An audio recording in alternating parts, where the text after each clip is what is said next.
Pessoal, você deve lembrar de uma fala do Ciro Gomes de que o Lula só queria voltar à presidência para poder se vingar do povo brasileiro. Você se lembra disso? Pois é. Uma fala do Lula agora chamou atenção para isso novamente. E, segundo as más línguas, confirmou de uma vez por todas que Lula busca a revanche e a vingança. Nós vamos falar também de um evento realizado pelo Lula lá na Abreu e Lima. E aí o Estadão fez uma matéria, sabe, tecendo algumas críticas ao governo petista. Vamos falar também sobre a atuação do Lula, né, que quer colocar o Guido Mantega dentro de um conselho de administração da Vale.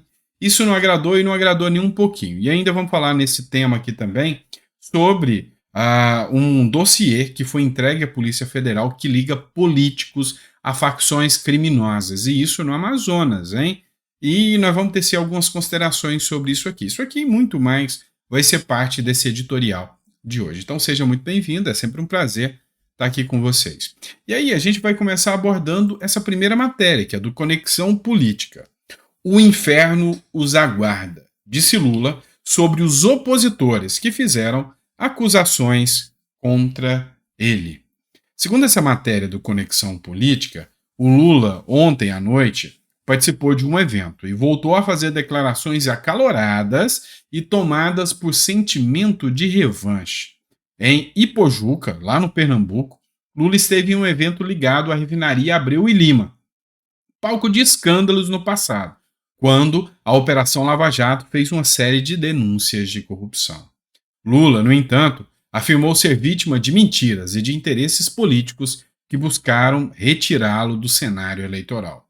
Em um dos momentos, o petista chegou a dizer a seguinte declaração: as pessoas que me acusaram estão apodrecendo, porque sabem que mentiram e sabem que o inferno os aguarda por tanta mentira que contaram, discursou o mandatário.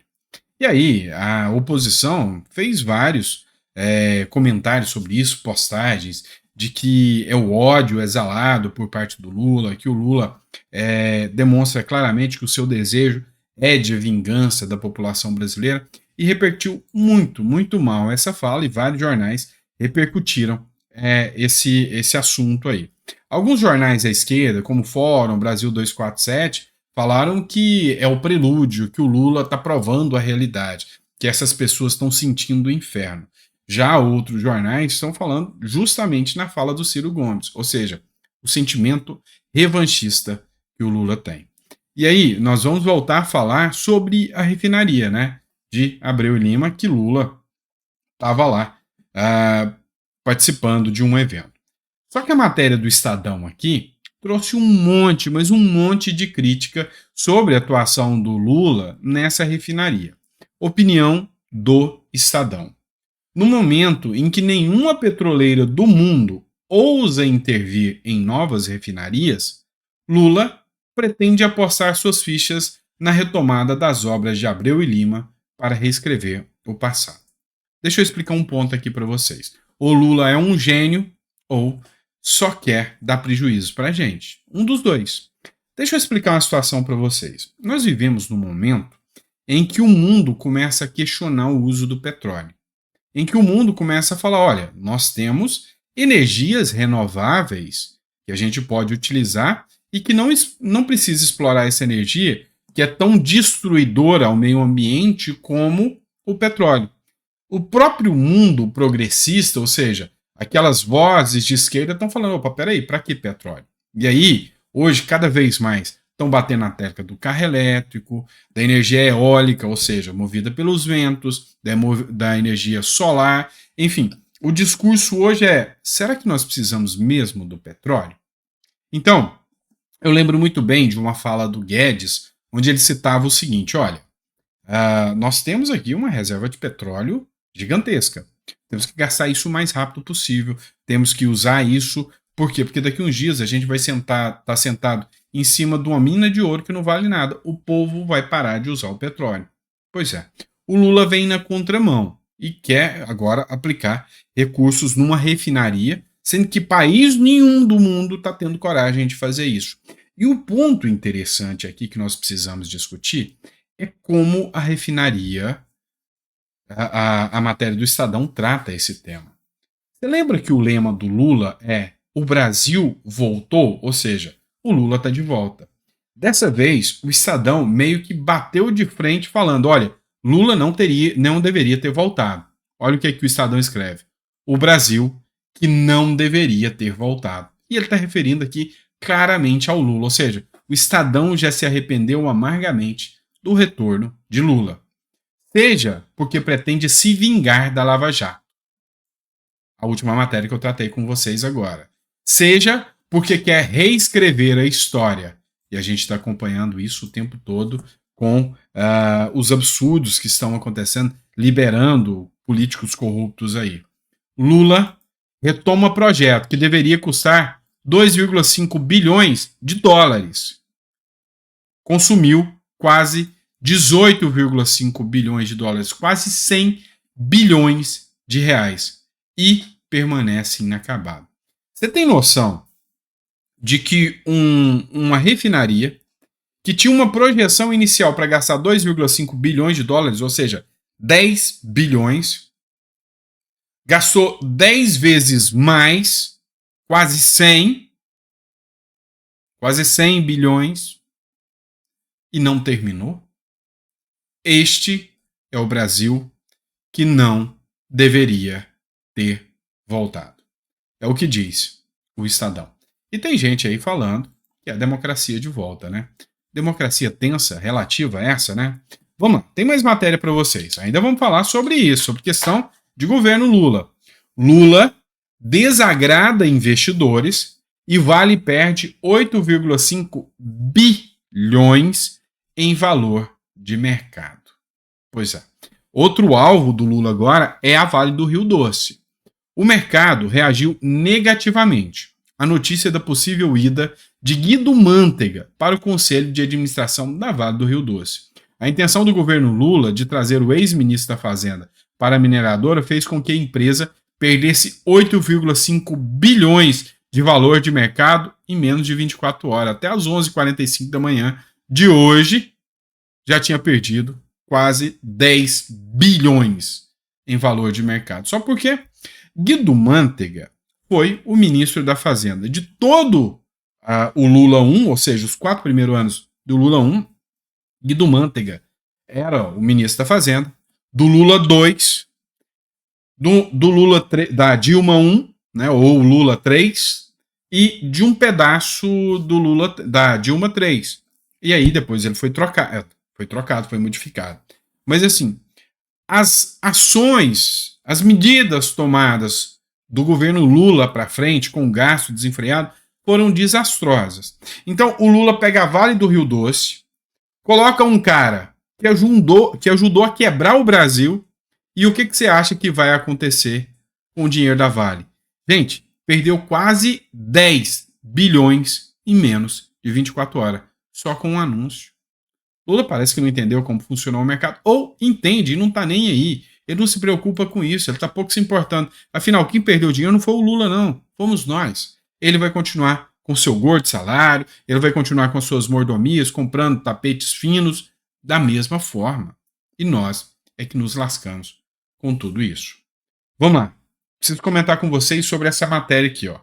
Dossiê entregue à Polícia Federal aponta ligações do crime organizado com autoridades do Amazonas. Eu estou tratando com vocês já há algum tempo disso aqui. O deputado Amon Mandel, que é do Cidadania do Amazonas, conta que passou a receber ameaças depois de repassar às autoridades um dossiê produzido pelo Serviço de Inteligência da própria Secretaria de Segurança do Amazonas, que mostra as relações próximas de facções criminosas com o alto escalão da polícia local e, mais recentemente, também com personagens da política. Agora mexeu com gente grande. A Veja teve acesso ao dossiê entregue pelo parlamentar à Polícia Federal. É um compilado de relatórios de investigação e análises. Se a autenticidade, a veracidade das informações, elas de fato contêm indícios graves sobre o nível da infiltração das organizações criminosas nos poderes estadual e municipal do Amazonas e de Manaus. Há, por exemplo, detalhes de uma suposta parceria realizada na campanha eleitoral de 2020 entre um dos chefes do Comando Vermelho e pessoas ligadas à campanha do atual prefeito de Manaus, David Almeida, que é do Avante. Lembre-se, o mesmo partido do André Janones, tá? O prefeito disse que as suspeitas são levianas e infundadas. Esse dossiê teria sido supostamente feito pela inteligência da Secretaria de Segurança, mas não foi reconhecido pelo Executivo e sequer está assinado, diz uma nota divulgada pela Prefeitura de Manaus. Por que eu parei para discutir esse assunto com vocês? O que me resta aqui é dizer para vocês que, até o presente momento, não teve manifestação do Supremo Tribunal Federal, mesmo com ameaça de morte a um deputado federal. Não teve nenhuma manifestação, não teve inquérito aberto do fim do mundo, de ofício, preocupando com a saúde do Amon Mandel, não teve preocupação para saber quem é que estão fazendo essas ameaças, não teve preocupação para ver se são facções criminosas mesmo, se são antidemocráticas ou não. Não tem nenhuma preocupação nesse sentido. E aí, estamos falando de um deputado federal. Não seria o caso do STF ter as mesmas medidas que tomam contra outros deputados federais que são bolsonaristas? É algo a se pensar, né? E já que a gente está falando disso, vamos falar do Carlos Jordi. Líderes do Senado se unem a favor do Carlos Jordi. Hoje eu vi uma matéria da Vera Magalhães dizendo que o Carlos Jordi é só a pontinha do iceberg, que vai ter muito mais deputado bolsonarista na mira.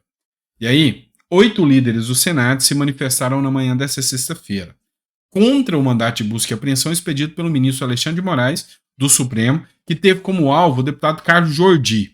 Assinaram um comunicado integrantes do PL, do PP, do Republicanos, do PSDB e do Partido Novo. Então, não foi só aqui membros do PL e Partido Novo, que são os dois mais oposicionistas. Nós temos Republicanos, PP e PSDB. Base do governo Lula no Senado assinaram também. A matéria do Gazeta Brasil foi um pouco além. Ela disse o seguinte: líderes do Senado defendem a suspeição de Alexandre de Moraes para julgar o 8 de janeiro. Eu vou além. Eu falo em impedimento, tá?